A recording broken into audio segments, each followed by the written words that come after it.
반갑습니다. 윤순봉입니다. 제가 1시간 시간을 받고 무슨 말씀을 드릴까 고민을 많이 했는데 무슨 이야기를 할까라는 이야기보다는 무슨 입장에서 이야기를 할까 하는 걸 먼저 고민해 봤습니다. 제가 야누스인데요. 2개 얼굴이 있습니다. 한때 제가 괜찮았어요. 지금 제 직함이 의료원 추진단장하고 병원의 지원총괄사장이라는 직함이 있습니다만은 여러분들이 잘 모르는 또 제 새로운 얼굴이 하나 있습니다. 남들이 아무도 인정 안 하는데 제 스스로 저는 체인지 매니지먼트 전문가다라고 강하게 제가 주장을 하고 다닙니다. 반풍수 집안 망한다 하지만은 제 전문가에 대한 캐리어 조금 말씀을 드리면 제가 이력서 제일 마지막 부분에 가장 전공 과목을 체인지 매니지먼트라는 과목을 넣고 있습니다. 체인지 매니지먼트에 관련된 논문도 한 4편 정도 있고요. 제일 위에 거는 SSCI 논문입니다. 책도 한 8권 정도 썼고, 보고서도 한 7개 정도 있고, 심포지움도 제가 주관한 게 한 8차례 정도 있습니다.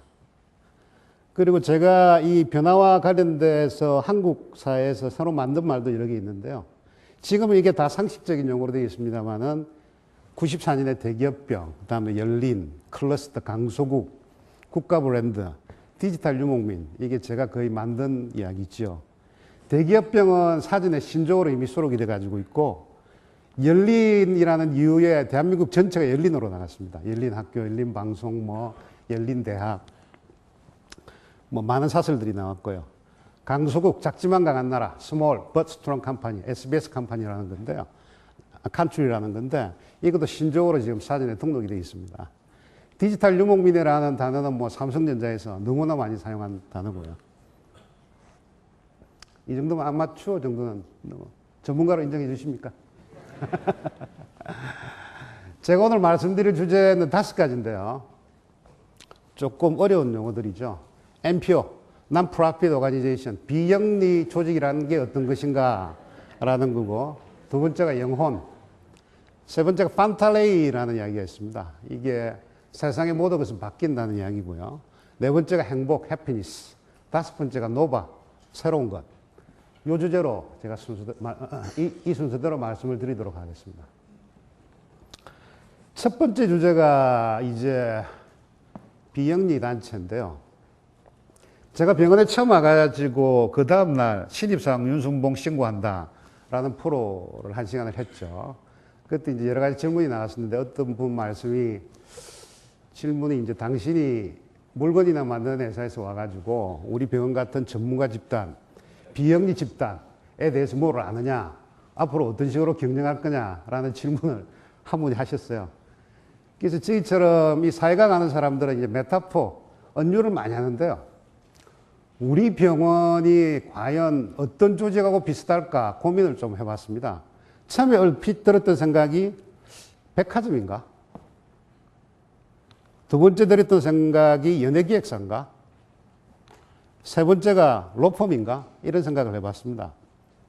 어떻게 보면 이 고급 백화점이라는 게 엄청난 돈을 투자를 해가지고 잘 지어놓으면 세계 명품 가게들이 이제 들어오는 거 아닙니까? 이제 이런 모양하고도 비슷하다. 연예기획사가 비슷하다. 예를 들어서 우리 병원의 스태프쌤들이 싸이처럼 모두가 다 세계적으로 유명한 스타가 되면 이 비슷한 모델이 될 수 있겠다. 이런 생각도 해봤고요. 로펌하고도 상당히 비슷하다. 그래서 3가지 사이에서 이제 왔다 갔다 고민을 하다가 제가 결정적으로 생각했던 게 세계 공통점은 영리 조직입니다. 돈 버는 조직이죠. 그런데 저희 병원은 비영리 조직입니다. 그래서 비영리 조직에서 가장 비슷한 모델을 찾아보니까 야, 이거 대한민국 국회하고 비슷하다. 우리 병원이. 왜냐하면 이 국회란 조직은 첫째, 목적 자체가 공익을 위한 거다. 2번째는 대한민국 국회에 300명이란 국회의원이 있는데 전부 다 각자가 헌법기관입니다. 어느 누구도 시비를 걸 수 없어요. 정당에서도 시비도 걸 수 없고 국회의장도 시비도 걸 수 없고 계보에서도 시비를 못 겁니다. 독자적으로 존재를 하거든요. 우리 병원의 스태프쌤들도 마찬가지다. 65세, 뭐 더 연장될 수도 있겠지만까지는 국가가 보증한 독립헌법기관이다. 라고 저는 이제 생각을 했고요. 세 번째는 국회와 우리 병원의 공통점이 대장이 별로 힘이 없다. 국회의장이라는 게 국회의원들한테 지시할 수 있습니까? 합의를 구해야 되잖아요. 방향을 꺾어가고 비전을 제시하고 해야지 뭐 군대 수익으로 뭐 까라볼까? 이거는 거의 불가능하다. 우리 병원도 마찬가지다. 지금 원장날도 있고 원장님 계시고 부총장님 계시지만 뭐 정해서 이렇게 해! 라고 한다고 통할 조직이 아니다. 그 다음에 개파 계보가 강하다. 국회도 무슨 계보, 무슨 개파, 무슨 계보가 있는데 우리 병원도 알고 보면 우리 병원은 그나마 비슷하게 호모지니스합니다. 근데 강북만 하더라도 계보가 많아요. 가보면. 뭐 학벌 계보가 있고 무슨 계보가 있고 무슨 계보가 있고 또 과별 계보가 있고 센터별 계보가 있고 국회를 보면 전 세계 국회는 자리 배석이 두 가지가 있습니다. 하나는 이 왼쪽에 있는 것처럼 방사형이죠. 의장 자리가 하나가 있고 이 부채꼴 모양으로 되어 있는데 이론적으로는 뭐라고 이야기하느냐 하면 이 방사형은 합의를 구하기가 가장 좋은 위치다. 왜냐하면 한 사람을 향해서 모든 사람이 쳐다보고 합의를 하는 구조거든요. 이쪽 영국 국회는 이 대치형입니다. 야당은 이쪽에 앉고 여당은 이쪽에 앉습니다. 앉으면 싸움만 하는 구도다. 서로 옆에로 보고 손가락질 할 수 없지만 앞으로 보고는 똑바로 해! 이게 가능하지 않습니까? 이 실제 시스템상은 이런데요. 실제 모양을 보면 방사형 구조가 있는 나라에 우리나라는 매일 이런 게 벌어지고 대치형 구도에 있는 아주 모나게. 제가 볼 때는 우리 병원이 이 모습일까? 이 모습일까? 제가 한 번씩 고민을 해봅니다. 하여튼 뭐 제가 서론이 길었는데요. 하여튼 자고로 옛날에 히포크라테스가 이 치료를 하던 그리스 신전이라든지 또는 세계 최초의 병원이라는 인도의 아소카 왕이 만드는 병원이라든지 중세수도원이라든지 한국제중원이라든지 이 모든 것들의 공통점은 프로핏이 아니고 non-profit이다. 그래서 제가 여러 가지 책을 조금 읽어봤는데요. 그 중에서 제 마음에 가장 와닿는 책이 드러커가 썼던 책입니다. 이 책에서 뭐라고 이야기하느냐 하면 도대체 NPO의 존재 가치는 뭐냐? 딱 그 사람이 정의를 합니다. 한 사회나 자기가 속해 있는 사회나 또는 그 사회에 속해 있는 개개인의 삶에 어떤 변화를 주기 위해서 존재를 한다. 라고 명쾌하게 정의를 하고 있습니다. 제가 이걸 가지고 조금 고민을 해봤습니다. 제가 앞에 CEO를 맡았던 삼성석유화학이라는 회사는 자본금이 200억입니다. 근데 제가 이익을 많이 낼 때 3천억까지 내본 적도 있습니다. 한 3년 제가 CEO를 했는데 3년 동안 벌은 돈이 한 30년 동안 벌은 돈보다 더 많이 벌었어요. 근데 현재 우리 재단에서 출연한 금액이 한 2조 가까이 되거든요. 그럼 단순 비교를 하면 한 30조만큼 이익을 내야 됩니다. 저희 병원이. 근데 우리 목적에는 이익을 내라는 소리가 없습니다. 난 프로핏이죠. 그러면 이 퀘스천에 도대체 뭐가 들어가야 되느냐? 이게 사실 제가 몇 달 동안 계속 머릿속에 갖고 있던 화두 중에 한 가지입니다. 뭘까요? 예, 맞습니다. 사회적 가치. 소셜 밸류를 크리에이션을 해야 된다라는 거죠.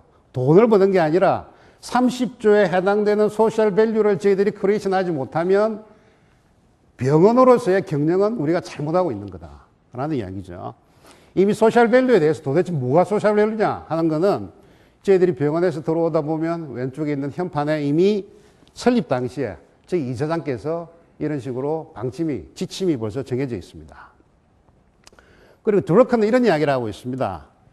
비영리 단체에서 강조해야 될 것은 아웃풋이 아니라 아웃컴이라고 이야기를 하고 있습니다. 예를 들면 어떤 단체가 있는데 이 단체의 목적이 노숙자들을 잘하는 단체다라고 하면 많은 조직들은 거창한 미션만 걸고 실제 아웃풋을 자랑을 합니다.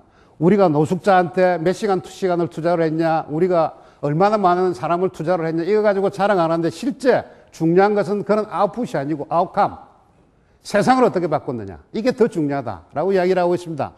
다시 말하면 실제 우리의 목적이 노숙자의 자아이면 자아에 성공한 노숙자 수가 몇 명이다. 이게 아웃컴이다.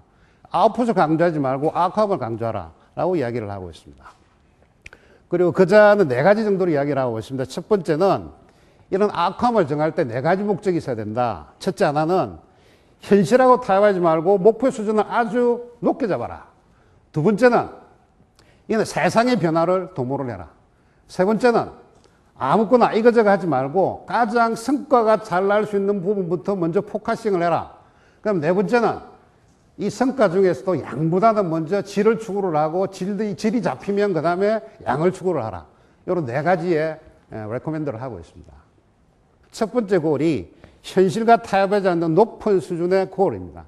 제 비전이 그 조건을 갖추고 있다고 생각합니다. 20 by 20 정말 어려운 목표죠. 해피 이노베이션, 환자 행복, 이거 정말 어렵습니다. 아주 높은 수준의 목표를 저희들이 잡았습니다. 환자 행복을 위한 의료혁신, 이거를 명사로 나열하면 아무것도 아니지만 실제 저희들이 띄어쓰기를 하지 않는 이유는 환자 행복이 아니라 환자 행복입니다. 의료혁신입니다. 합해진 게 환자 행복을 위한 의료혁신인데 아주 높은 골입니다. 두 번째는 세상의 변화에 주목을 하라. 그리고 환자 수가 어떻다, 수술 건수가 어떻다, 논문 수가 어떻다, 수가 아니고 그걸 통해서 어떻게 사회를 바꿨느냐. 우리는 환자 행복을 통해서 사회를 바꾸겠다. 이런 이야기죠. 그 다음엔 잘할 수 있는데 힘을 먼저 집중을 하라. 1 플러스 3이 바로 그거다라고 생각을 할 수 있습니다. 뭐 양에서 질로, 이거는 뭐 벌써 1년 전부터 강조된 이야기고요. 이거는 이제 비영리 단체에서 비전이고요. 그 다음에 일반 기업 조직에서 비전이 제대로 된 비전을 만들려고 그러면 네 가지 요건이 있어야 된다. 첫 번째, 꿈과 희망을 줄 수 있어야 된다. 두 번째는 고객 위주로 비전을 만들어라. 세 번째는 목표가 아주 구체적이어야 된다. 네 번째는 조직원들, 일상생활과 직결이 돼야 그게 좋은 비전이다. 라고 이야기를 하고 있습니다. 예를 들어서 꿈과 희망을 줄 수 있는 비전 중에 가장 높이 치는 게 마틴 루터 킹 박사가 만든 I have a dream 이거죠. 나는 지금 꿈을 꾸고 있다. 어느 날 조지아에서 미시시피 알라바마까지 이르기까지 옛날에 노예 아들들과 노예 주인의 아들들이 같이 손을 잡고 움직이는 세상, 이런 걸 만들고 싶다라고 하는 게 마틴 루터 킹 박사의 주장이고, 지금 이미 미국이 바뀌고 있습니다. 오바마가 대통령 된 게 이미 그런 증거 아니겠습니까? 우리 병원도 꿈과 희망을 담고 있습니다. 두 번째는요, 비전은 우리 중심으로 만들면 안 되고 고객 입장에서 만들어라, 이렇게 되어 있습니다. 예를 들어서 가장 실패 사례가 미국을 지배하고 있는 철도에서 엠트랙인데요. 엠트랙이 200년 전에 처음에 사업을 시작할 때 우리는 철도 사업을 한다. 우리하고 똑같습니다. 우리는 병원 사업을 한다. 이런 식으로 만드는 거죠. 세상이 바뀌다가 보니까 비행기가 나오고 고속도로가 나오고 뭐 DHL 같은 게 나오고 하다 보니까 이 엠트랙이 갈 자리가 없습니다. 만일에 그 당시에 엠트랙이 우리는 철도 사업을 한다가 아니고 우리는 고객과 암호를 빠르고 편리하게 실어 나른다 라고 비전을 만들었습니다. 이미 미국은 엠트랙 철도와 엠트랙 항공, 엠트랙 고속도로, 엠트랙 DHL로 모든 물류를 다 지배를 했을 겁니다. 자기 입장으로 비전을 만들었기 때문에 실패를 했습니다. 이번에 저희들이 비전을 만들 때 신경을 쓴 거는 우리는 병원 사업을 한다, 의료 사업을 한다가 아니라 고객 입장에서 우리는 고객을 행복하게 만들어주겠다라고 고객 입장에서 만드는 거죠. 세 번째, 비전. 좋은 비전은 구체적이어야 됩니다. 좋은 비전의 예가, 예를 들면 케네디 대통령이 만들었던 우리는 인간을 달로 보낸다. 이게 1961년도에 나사가 실패를 했죠. 소련이 스푸트니크 1호로서 우주인을 제일 먼저 우주로 보냈을 때 미국 전체가 패닉 상태에 빠졌습니다. 그때 케네디가 만들었던 비전이 우리는 인간을 달로 보내겠다라고 했고, 아폴로 19호를 통해서 달로 보냈습니다. 달로 보내면 성공, 달로 못 보내면 실패. 명쾌합니다. 성패 여부가. 민간 기업에서 비전이 확실한 데가 인류 최초로 택배 시스템을 만드는 페데럴 익스프레스입니다. 페덱스는 비전이 이렇습니다. 1배달. 정확하죠? 물건을 다음날 저녁까지 보내주면 성공, 못 보내주면 실패. 이런 거거든요. 저희 비전도 명쾌합니다. 20 by 20라는 비전이 있습니다. 그럼 네 번째인데요. 이게 실제 원장단에서 저희들이 이야기할 때 굉장히 악유가 많이 붙은 부분인데요. 환자 행복, 뭔가 좀 엉성하다. 이거보다 훨씬 좋은 게 고객 행복이고, 그거보다 더 좋은 게 국민 행복이고, 더 좋은 게 인류 행복이다. 인류 행복을 위한 의료 혁신, 폼 나죠? 폼은 나는데 자칫 그런 비전은요, 우리 전 임직은 가슴 속에 살아 움직이는 비전이 아니라 벽에 딱 걸어놓은 액자, 감상용이죠. 인류 행복. 그거 참 그림 좋다. 하고 내하고는 따로라는 거죠. 예를 들어서 우리가 인류 행복이라고 이야기를 해버리면 우리 세콤 직원들이 왔다 갔다 하고 청소분들이 왔다 갔다 할 때 할 일이 없습니다. 그런데 우리가 환자 행복이라고 이야기하는 순간 목표는 굉장히 구체적이죠. 예를 들어 세콤 직원도 아픈 사람이 못 걷는 사람이 택시 문을 열고 나오면 휠체어를 갖다 줘야 되고 청소부 아줌마도 쓰레기가 떨어져 있으면 환자 행복을 위해서 주셔야 됩니다. 그래서 저희들이 비전을 만들 때 항상 머릿속에 두는 게 이런 캐치프레이즈인데요. 남부터 나중에 크게 거창한 걸 하는 게 아니고 나부터 지금 당장 쉽게 할 수 있는 걸 먼저 하자. 이런 차원에서 저희들이 인류 행복, 국민 행복이 아니라 환자 행복이라고 담았지만 실제 환자는 다시 말씀을 드리면 이는 고객 개념하고 똑같다라는 거죠. 이런 네 가지 요건을 이번에 만든 저희 비전이 상당 부분 충족을 하고 있다라고 자평을 해봅니다. 두 번째가 영어 문제인데요. 지구상의 모든 병원은 두 가지로 나눌 수 있습니다. 영혼이 있는 병원과 영혼이 없는 병원. 저 개인적인 이야기를 조금 말씀을 드리면 제가 조직을 한 7군 동기면서 여러 명의 보스를 모셨습니다. 제가 개인적으로 가장 존경하는 사람이 이분인데요. 최우석 그 소장이고 중앙일보 주필을 하신 분인데 이분이 제가 이제 병원에 오고 나서 한 달쯤 지나가서 전화가 왔습니다. 잠깐 밥 먹자. 제가 나갔죠. 나갔더니 이분 말씀이 식사를 하면서 여러 가지 말씀을 하시는데 본인이 이제 암을 아파가지고 세브란스에 한 달 정도 입원을 했답니다. 입원을 하고 본인이 굉장히 많은 걸 느꼈는데 꼭 그 이야기를 전달해주고 싶다 하면서 키워드가 자기는 세브란스에서 영혼을 보았다. 와서 찾아보니까 세브란스에 보니까 알렌 정신이라는 게 있더라고요. 그게 아마 기독교 선교사부터 시작한 이런, 저는 기독교를 안 믿습니다. 저도 연대를 나왔습니다만은 저는 불교를 믿습니다. 에도 불구하고 이게 종업원들의 이 종교가 불교든 기독교든 이슬람교든 상관없이 알렌 정신이라는 게 살아있다라는 걸 자기는 느꼈다는 거죠. 느끼면서 저한테 마지막 던지는 질문이 삼성병원에는 과연 영혼이 있는가? 상당히 철학적인, 저 상당히 쇼크를 받았습니다. 그 화두를 가지고 제가 한 달 넘게 고민을 했습니다.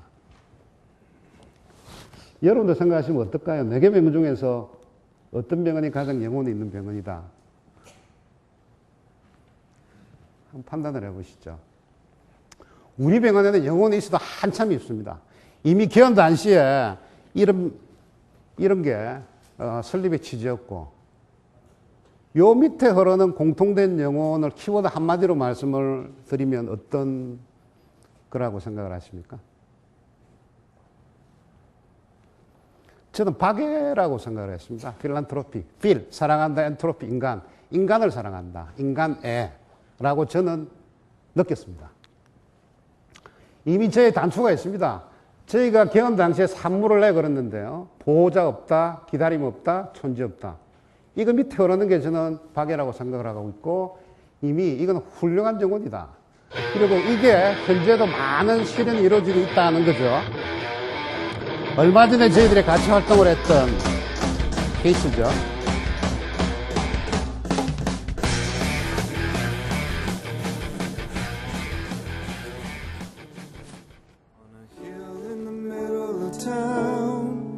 Sits a little white church with a little white steeple, but none of the people go there anymore. On a hill in the middle of town sits a little white church with a little white steeple, but none of the people go there anymore. Go there anymore. And the bell still rings on Sunday, and the deacon he still prays. And if you listen carefully, you can still hear the choir sing Amazing Grace.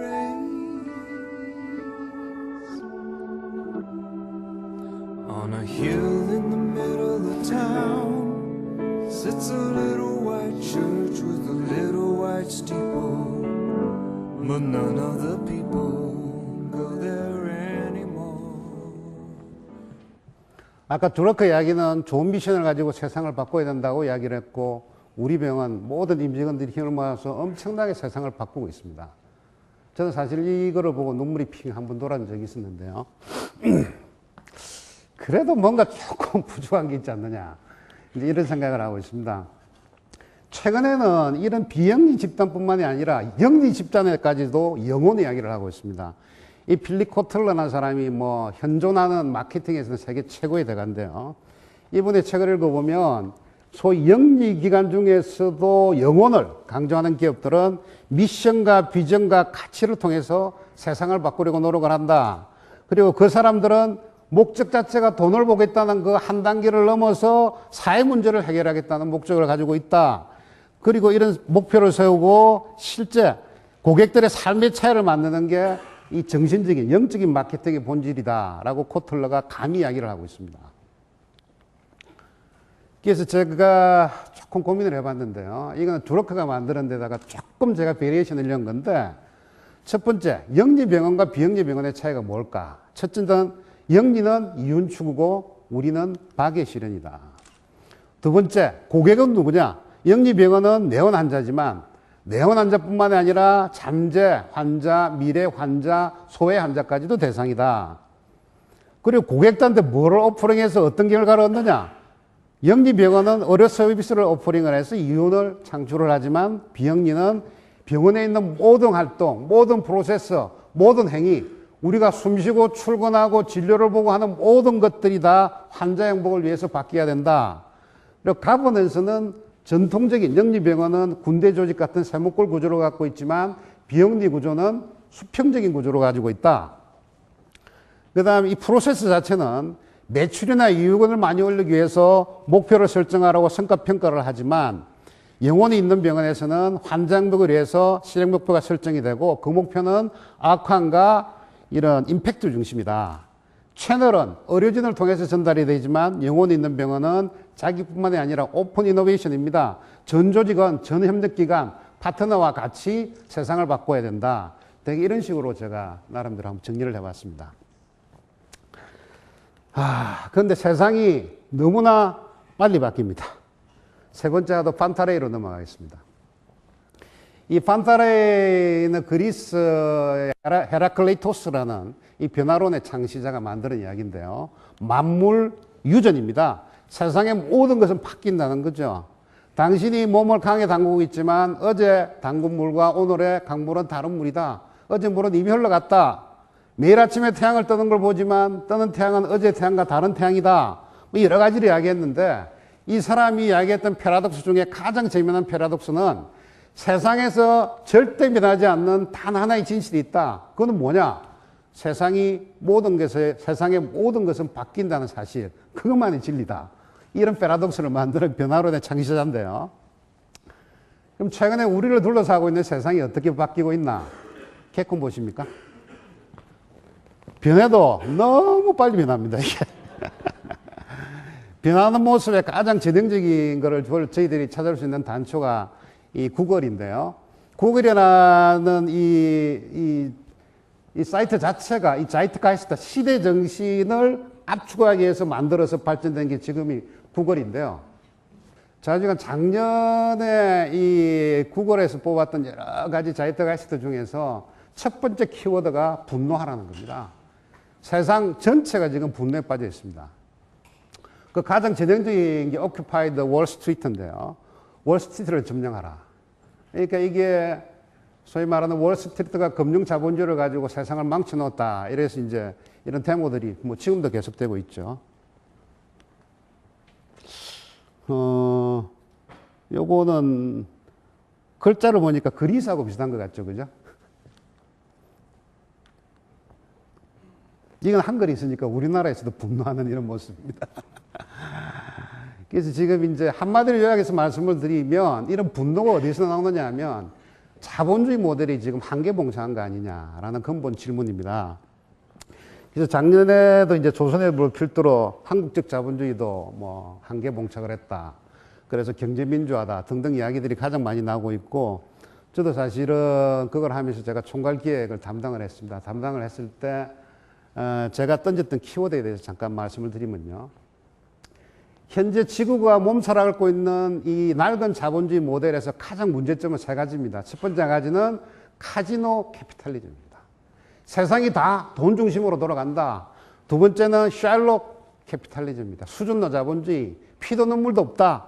세 번째는 피스톨 캐피탈리즘, 권총 자본주의입니다. 힘을 가진 사람들이 성자 독식을 한다. 라는 데 대해서 전 세계가 지금 분노를 하고 있습니다. 첫 번째 카지노 자본주의입니다. 저희 집사람만 해도 아침에 일어나가지고 제일 먼저 보는 게 어제 저녁에 나스닥이 얼마에 끝났느냐. 5년 전만 해도 안 그랬습니다. 제 집사람 늦잠 안 잡습니다. 지금 일어나서 제일 먼저 보는 게 이거 꺼내서 어제 나스닥이 뭐 0.5% 올랐다, 뭐 1% 떨어졌다. 언제 대한민국 주부들이 그런 거를, 전 세계가 이 카지노, 돈 중심으로 돌아가고 있습니다. 그래서 이게 월스트리트 그 자체가 카지노다라는 이제 비난이 일어나고 있고요. 그래서 이런 반전으로 요새 이야기되고 있는 게 이 스털린이 이야기했던 게 소득이 적당 수준까지 올라가면 행복하고 비례를 하지만 어느 정도를 지나고 나면 아무리 돈 벌어봐야 행복하고 상관이 없다라는 이제 이런 거죠. 특히 우리나라 같은 경우에 보시면 전형적인데 우리나라의 PPP 소위 말하는 Product Purchase Price 그러니까 실제 물건을 살 수 있는 우리 소득은 거의 3만 불입니다. 29,790불이죠. 일본이 한 3만 3천 불 되거든요. 그러니까 실제 일본 가보면 저희들이 일본 애들이 굉장히 잘 산다는 걸 못 느끼지 않습니까? 구매력이 똑같습니다.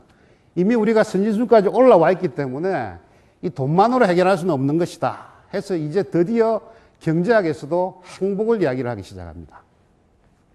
두 번째가 샬록 자본주의입니다. 피도 눈물도 없는 자본주의입니다. 베니스 상인에서 나와가지고 이 주인공이 안토니오가 돈을 빌렸는데 돈을 못 갚으면 심장에서 가장 가까운 살 1파운드를 도려낸다 라고 해서 샬록이 도려내고 있는 장면입니다. 피도 눈물도 없는 이런 걸 저희들은 샬록 자본주의다 라고 이야기를 하고 있죠. 그래서 그 반전으로 나오고 있는 게 사실 박애죠. 박애 자본주의입니다. 이 필란트로피라는 게 이제 제우스가 이 인간을 잘못 만들었다. 그래서 이제 어원 자체가 인간을 죽이겠다라고 하니까 프로메테우스가 나와서 불을 주고 지혜를 주고 인간을 살렸다라는 데서 이제 필란트로피라는 이야기가 나오는데요.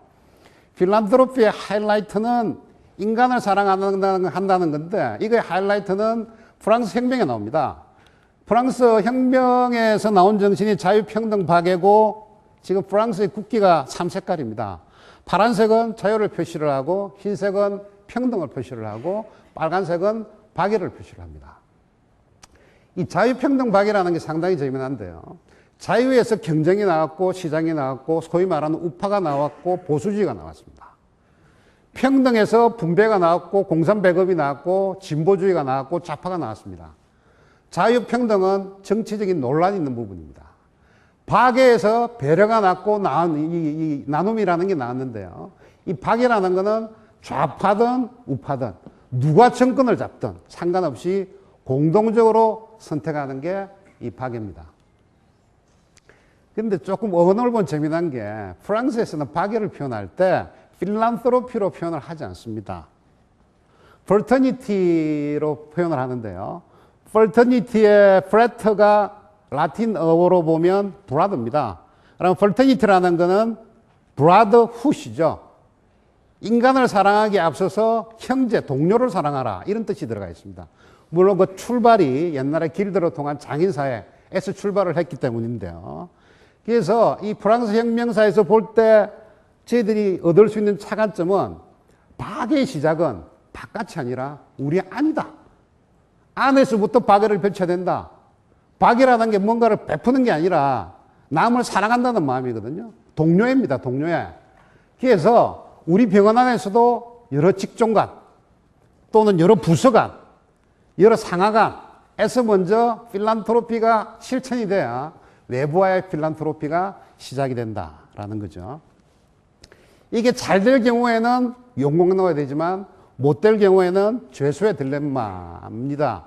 죄수의 딜레마라는 게 정말 똑똑한 사람이 합리적으로 의사결정을 내리는데 벽이 딱 쳐져 있으면 최악의 결정이 나온다는 거죠.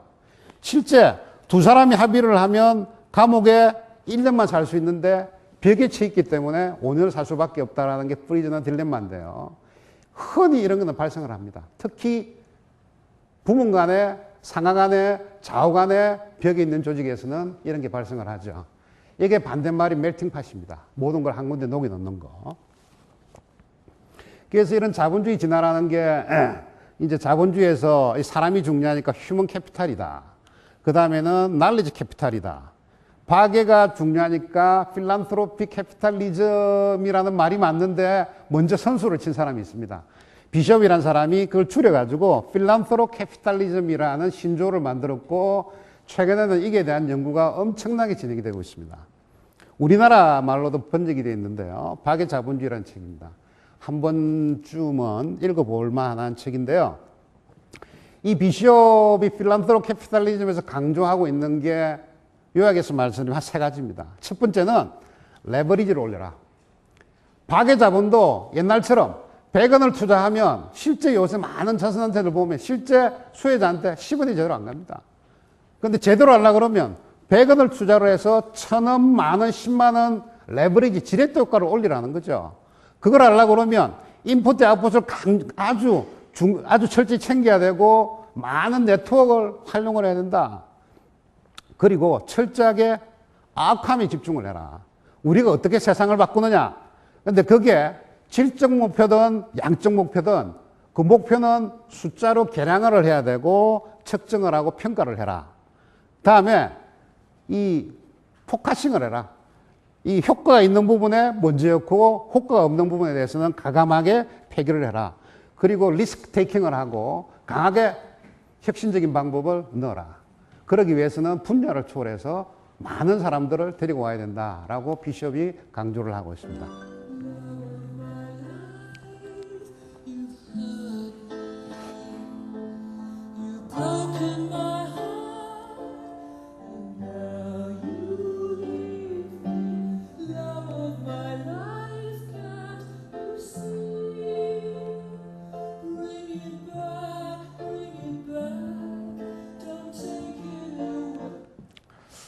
박애 자본주의 말씀을 드렸고요. 세 번째가 이제 피스톨 자본주의입니다. 권총 자본주의죠. 하드 파워로 세상을 지배하는 자본주의입니다.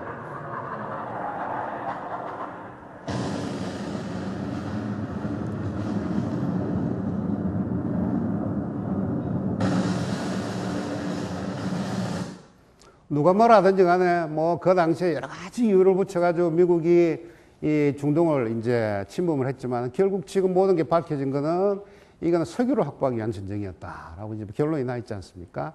강자가 피스톨을 가지고 세상을 지배하는 세상이다. 성자 독식 사회다. 최근에는 반전이 되고 있습니다. 이게 이제 공감의 시대라는 이제 이야기도 나오고 있고요. 특히 이제 조셉 나이 이분이 이제 하버드 경제학부에 계시는 분인데요. 이분이 미국의 파워에 대해서 이런 식으로 정리를 합니다. 공화당이 정권을 잡으면 하드 파워로 세계를 지배를 한다. 총, 무력.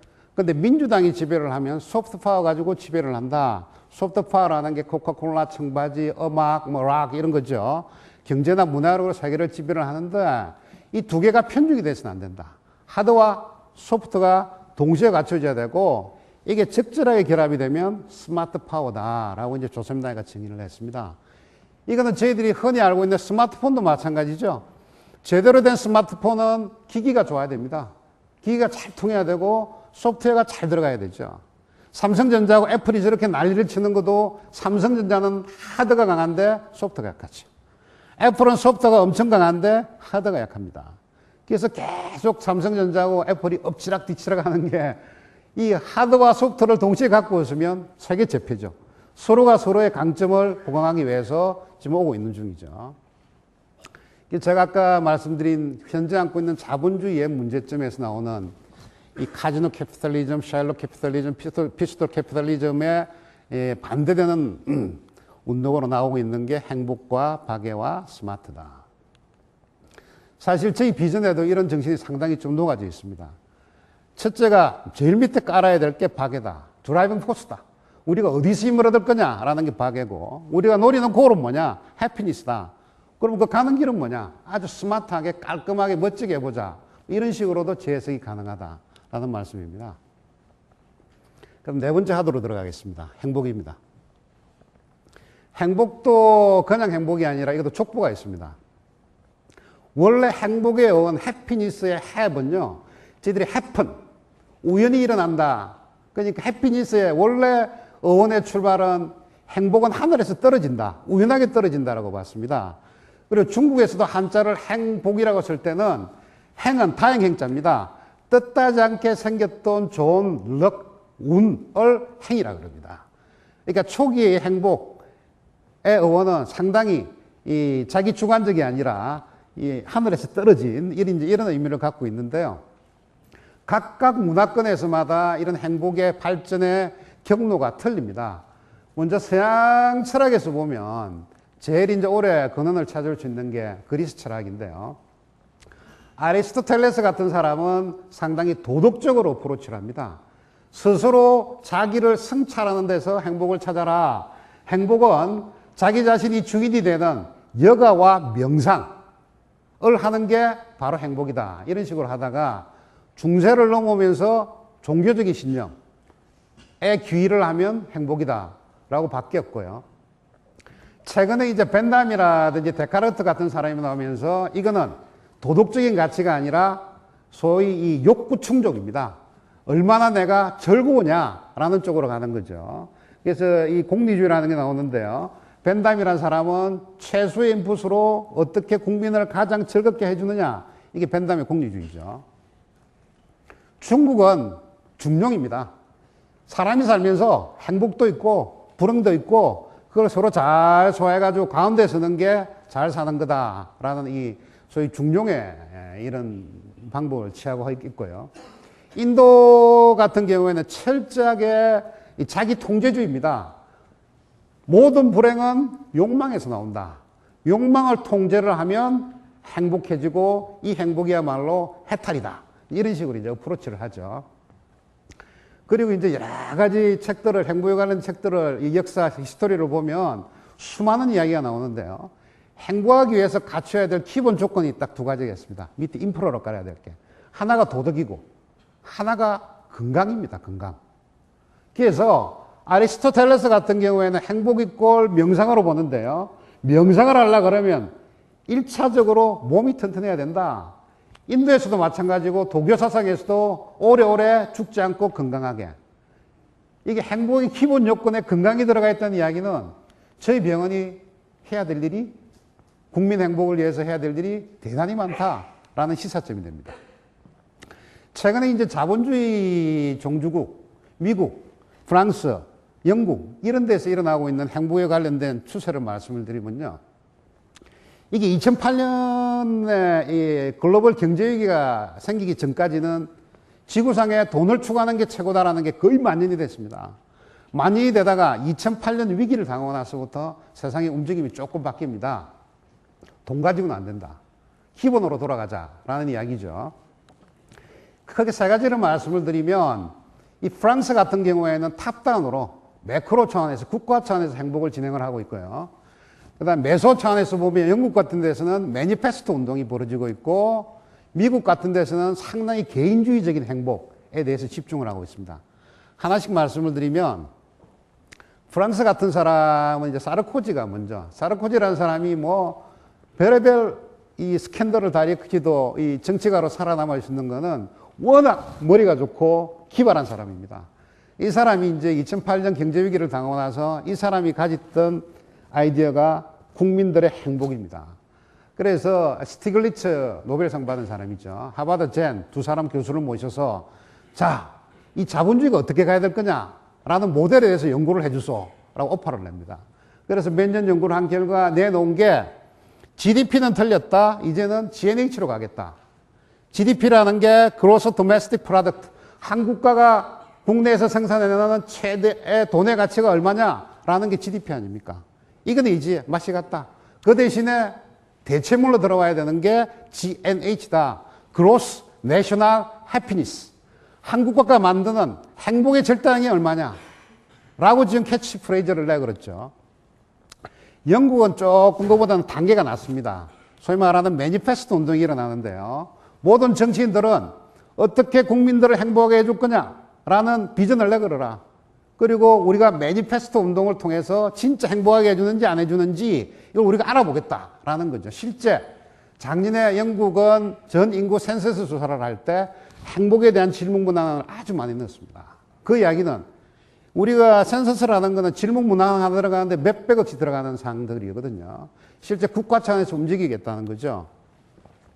미국은 굉장히 개인적인 차원으로 움직입니다. 한때 뭐 시크릿 이래가지고 긍정적인 마음을 가지면 뭔가 하늘로 전달이 돼서 뭔가 내가 잘 된다. 이런 아주 사변적이고 종교적인 움직임이 있었으면 최근에 이 행복의 연구는 아주 구체적이고 과학적으로 진행되고 있습니다. 그걸 요새 이야기하는 긍정심리학인데요. 사람이 긍정적인 마음을 먹으면 사람이 행복해지고 결과도 잘 나온다는 게 지금 아주 그 심리학에서 학문적으로 지금 분석이 되고 있습니다.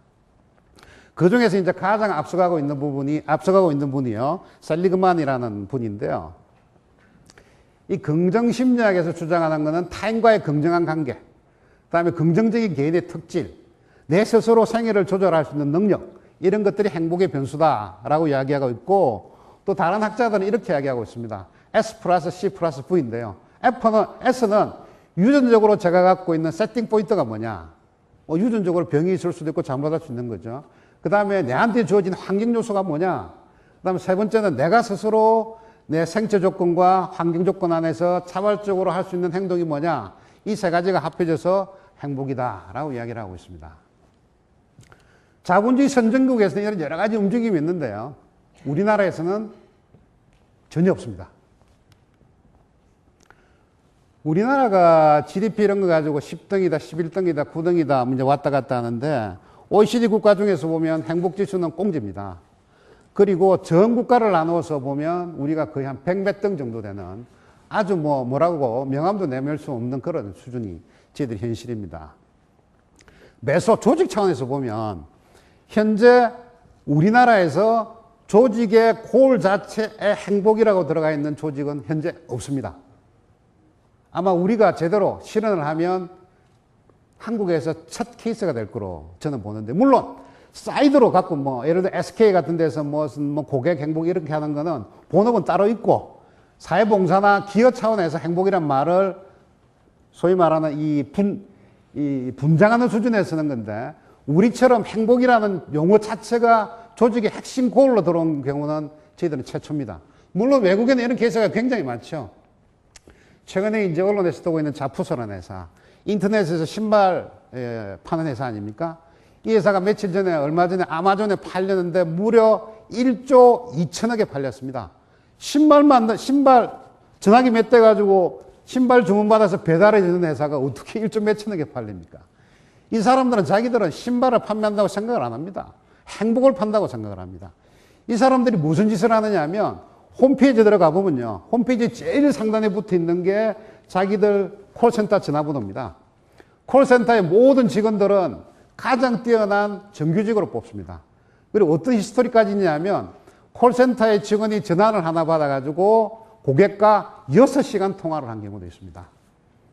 그리고 어떤 사람이 자기들한테 주문을 하면 자기 가게에 그 신발이 없으면 다른 데 가서 찾아서 대신 갖다 줍니다. 그리고 밤에 들어가기 전에 전화로 주문을 하면 다음날 아침에 일어나서 보면 앞에 신발이 문 앞에 딱 놓여 있습니다. 신어보고 사이즈가 작으면 전화를 하면 다시 가져가서 다음날 아침에 또 신발을 갖다 줍니다. 이 스토리는 이루 말할 수도 없는 스토리인데, 이 가게는 신발을 파는 가게가 아니라 행복을 파는 가게다라는 거고요. 이 사람들이 주장하는 것은 행복이라는 것은 이성이나 과학이 아니다. 이거는 감성이고 문화다라고 주장을 하고 있습니다. 그리고 이제 마이크로 차원입니다. 조직 차원에서 행복을 말씀드렸고, 이제는 자기 개인 차원인데요. 제가 여러 사람들한테 물어보니까 한국적인 행복은 뭐냐? 먹고 살아야 된다. 내 몸 건강해야 된다. 그 다음에 부부간 간에 금실이 아주 좋아야 된다. 가족들끼리 화목을 해야 되고, 끝도 없이 내 스스로 개발을 할 수 있어야 된다. 그리고 무언가 남들한테 혜택을 주면 내 스스로 행복해진다. 내가 가진 목소리와 내 뜻이 우리 조직과 사회와 세계 시민들한테 영향을 미쳐야 된다.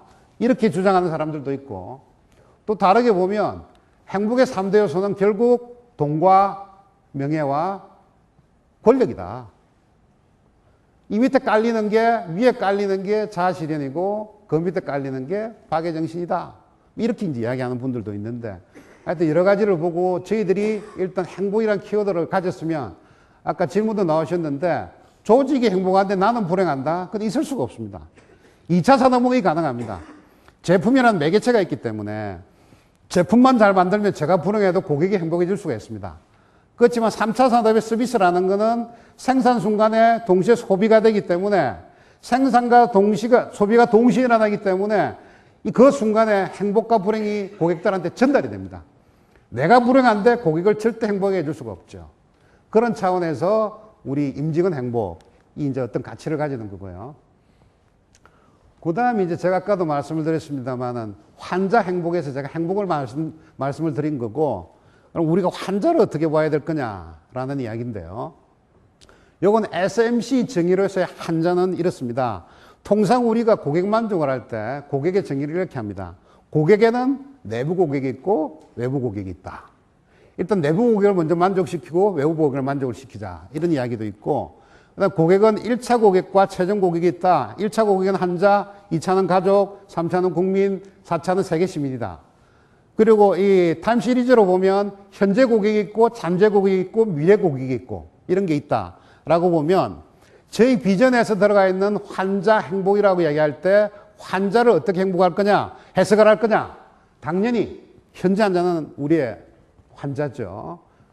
근데 이런 외부 고객도 고객이지만 내부 고객도 훨씬 중요하고, 타임 시리즈를 보면 미래 환자나 잠재 환자나 과거 환자도 포함이 되고, 환자와 환자 가족, 지역사회, 대한민국, 세계 시민까지도 저희 전체의 고객 개념에 들어온다. 이렇게 해석을 하시면 되겠습니다. 그 다음 이제 마지막 이야기가 되겠습니다. 이 노바라는 게 이노베이션, 해피노베이션의 해피 플러스 노바 플러스 이거죠. 노바가 사전적인 의미로 보면 신성, 뉴스타. 우주에서 새로운 별이 탄생을 하면 그걸 노바다. 그리고 이제 그 별 자체가 굉장히 크면 슈퍼노바다. 이렇게 이야기하거든요. 초신성이다. 라는 게 노바입니다. 뭔가 새롭다. something new를 노바라고 이야기를 하고, 이노베이션의 E는 동사를 만드는 거고, IO는 명사를 만드는 거 아닙니까? 그러니까 새로운 것을 만든다는 게 이제 이노베이션이죠. 그래서 요번에 이제 저희들이 해피노베이션을 추진을 하면서 혁신과 관련돼서 몇 가지들이 짚고 넘어가야 될 부분이 있습니다. 첫 번째 하나가, 변화에는요, 체인지에는 인크리멘탈 체인지가 있고 퀀텀 체인지가 있습니다. 점진적으로 바뀌는 게 있고 과격히 바뀌는 게 있는데요. 이거를 이말 교수식으로 이야기하면 일본식 점진적인 개선은 카이젠이라고 그러고, 미국 스타일의 이노베이션은 이런 식이죠. 통상의 조직에서는 이게 두 개가 섞어서 일어납니다. 섞어서 일어나는데, 그럼 현재 저희 병원이 노리는 단계는 어떤 단계냐면 이 단계입니다.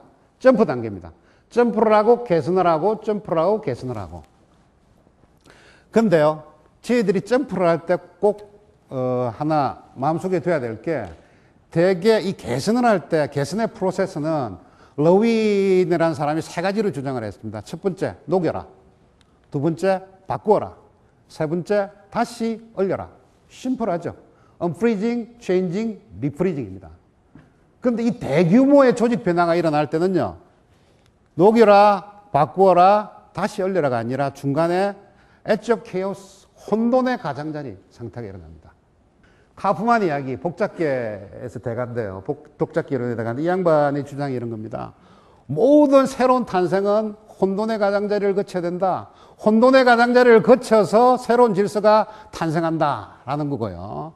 잘 아시는 유레이 밀러가 원시 대기에다가 암모니아고 넣고 나서 이 번개 대신으로 해서 이 전기 자극을 주면 거기에서 단백질이 생긴다라고 이야기할 때, 번개불이 번쩍하는 순간을 저희들은 혼돈의 가장자리라고 이야기를 합니다. 위상전이에서 페이즈 트랜지션에서 물이 얼음이 되고 얼음이 기체가 되고 기체가 플라즈마가 되는 순간, 예를 들면 0도와 100도, 이게 저희들은 혼돈의 가장자리고, 그 혼돈의 가장자리에서 새로운 질서가 탄생되는 거죠. 얼음이란 질서가 물로 되고 물이란 질서가 기체로 되는 거죠. 저 여러 의사 선생님들 계시는데 이런 말씀을 드려도 될지 모르겠지만 저는 이 생명체에 대해서도 복잡기론에서 보면 굉장히 다른 시견을 갖고 있습니다.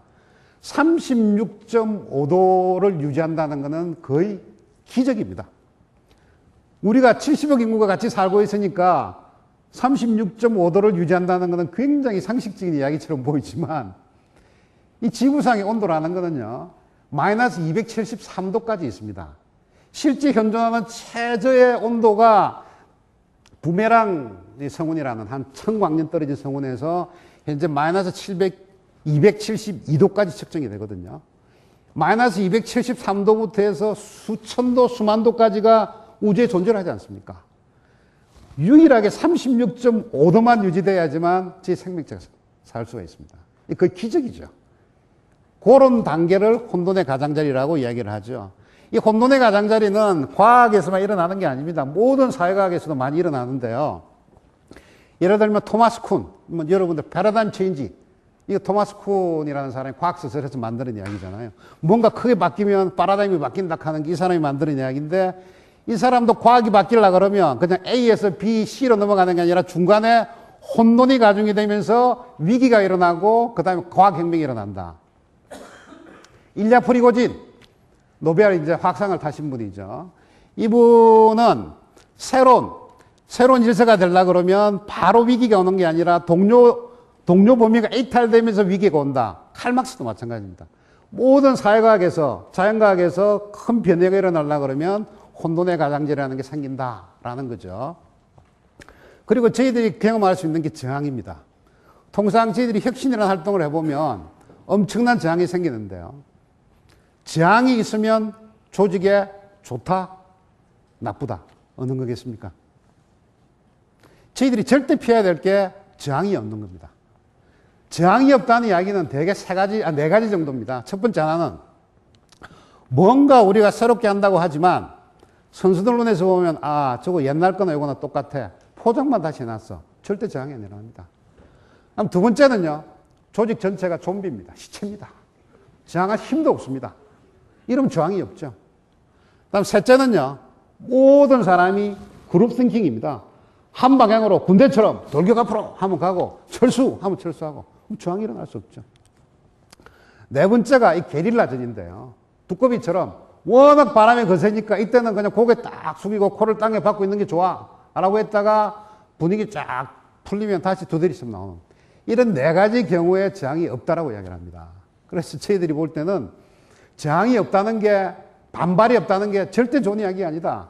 이런 혼돈의 가장자리에 들어가려고 그러면 저항과 반대와 악유가 많으면 많을수록 좋다라고 이야기를 하는 거죠.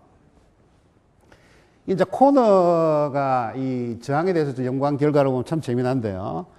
이게 아주 긍정적인 변화가 일어날 때도 이런 엄청난 조직의 저항이 있다는 겁니다. 코너는 이야기를 안 했지만 제가 비유해서 말씀을 드리면 이 남녀 간의 결혼에 대해서 제가 비유를 해서 말씀드리면 처음에 길 가다가 딱 스쳤는데 불꽃이 번쩍 띄었단 말이죠. 마음이 들었어요. 내가 저자하고 살면 내가 행복하겠다. 내가 저자하고 살면 행복하겠다. 결혼했을 거 아닙니까? 하면 결혼을 하고 이제 첫날밤을 지내고 이래 해보니까 이 옆에 있는 남자가 옛날에 보니까 멀쩡한데 잘 때 뭐 이빨도 갈고 뭐 코도 골고 뭐 난리를 친단 말이에요. 옆에 있는 여자가 보니까 화장인 줄 알았는데 어떻게 보니까 변장한 수준이단 말이에요. 이야, 이거 속았다. 이래 되는 거예요. 실제 같이 살다 보면 뭔가가 속았다. 이렇게 되면 구체적인 비판과 의심이 막 나오기 시작합니다. 파국 상태로 가는 거죠. 근데 행복한 결혼이라는 건 이걸 극복을 하는 겁니다. 극복해서 가장 중요한 거는 솔직함과 소통입니다. 사실 고백하는 거죠. 내 이거 숨겼다. 봐도 네가 이해해라. 양보하고. 이렇게 하다 보면 서서히 희망이 생기고 또 좋은 증거를 찾다 보면 100년 살아간다. 이런 건데요. 이게 서로 좋아서 하는 결혼에도 이런 엄청난 이 저항과 반대와 악유가 생깁니다. 그런데 우리가 지금 노리고자 하는 타겟은 정말 높은 타겟이고 우리가 죽도록 해도 될똥말똥한 그런 타겟입니다. 엄청난 반발과 저항과 악유가 생기겠죠. 저희들이 그걸 극복을 잘 해야 됩니다. 그리고 혁신의 깊이가 얼마나 깊으냐에 따라서 반발과 저항이 많이 생깁니다. 단순하게 우리가 이 진료를 하는 프로시저나 프로세스 이런 걸 바꾸면 큰 장이 없습니다. 그런데 이거를 구조적으로 시스템을 바꾸면 더 큰 장이 생기고요. 이념이나 철학이나 가치나 여군을 바꾸자 하면 조직 전체가 흔들리게 됩니다, 이게. 특히 우리가 무언가를 바꾸려고 그러면 가장 먼저 시도를 해야 되는 게 타부와 도구마입니다. 바나나 우유, 그 아무리 생각해도 바나나 우유 그냥 노란색으로 가는 게 나을 것 같아요.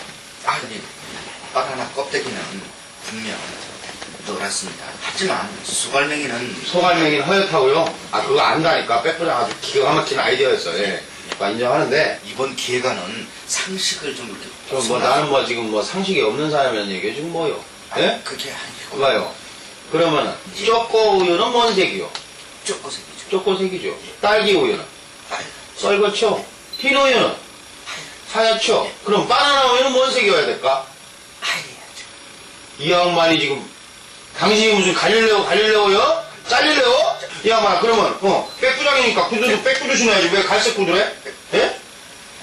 저는 양말은 하얀 걸 신고 이 양반 지금 나랑 지금 장난하는 거야 지금 뭐야? 이 웃을 일이 아니고 저희 병원 안에도 엄청난 모든 조직이 마찬가지지만 타부와 도무가 있습니다. 타부라는 것은 누구나 다 머릿속에 알고 있습니다. 그렇지만 절대 입에 담으면 안 됩니다. 도구마도 마찬가지입니다. 이게 이 세상이 바뀌어서 바뀌어야 될 거라는 거 알고 있지만 거기에다가 누구도 이야기를 하지 않고 비난을 하지 않으려고 시도를 하고 있습니다.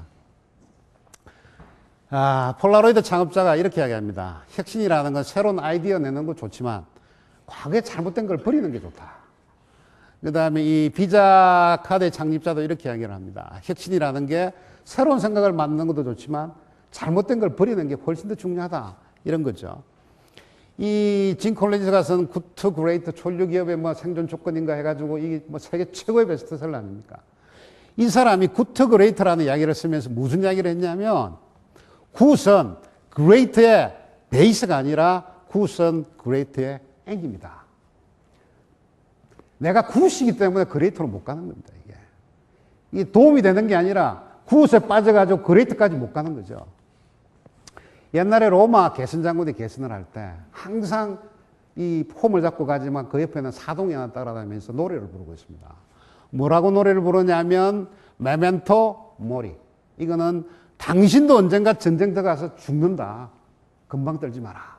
라고 하는 게 항상 개선 장군 옆에 따라다니는 사동의 노래입니다.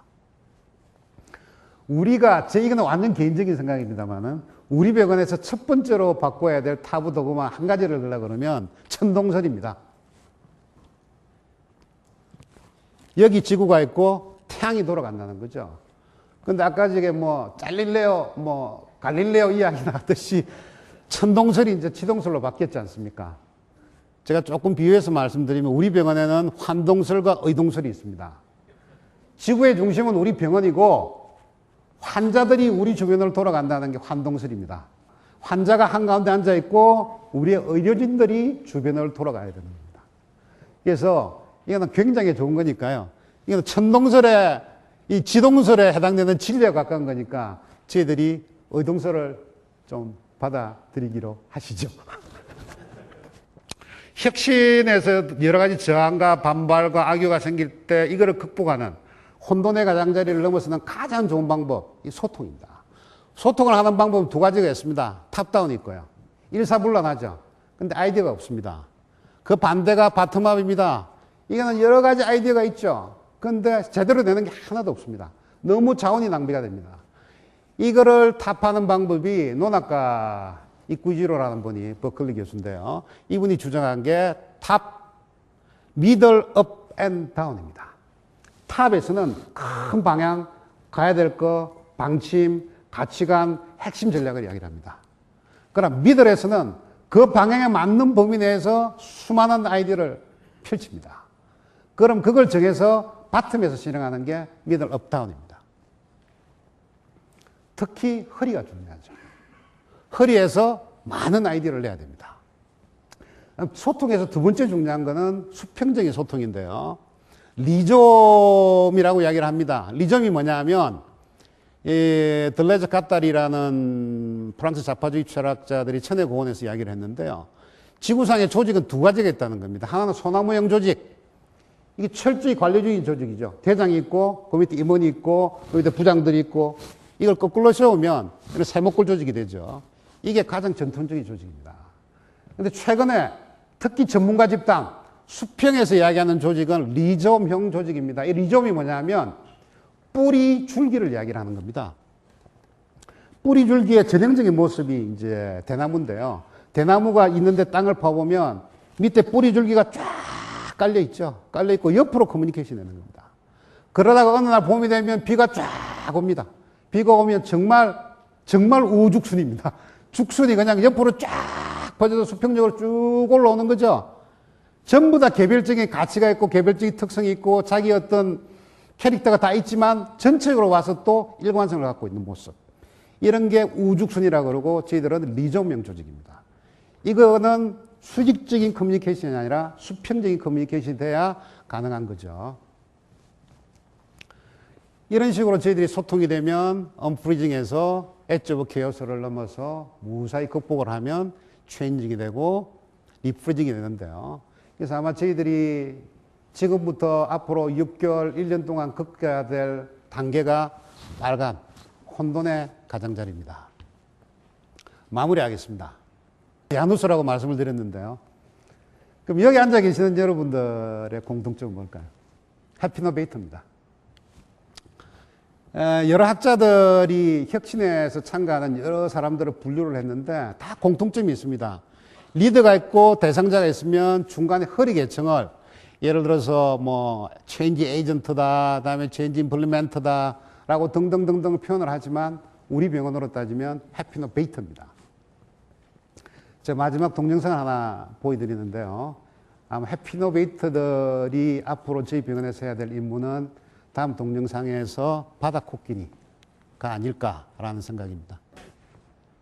제 말씀 다 끝났습니다. 감사합니다.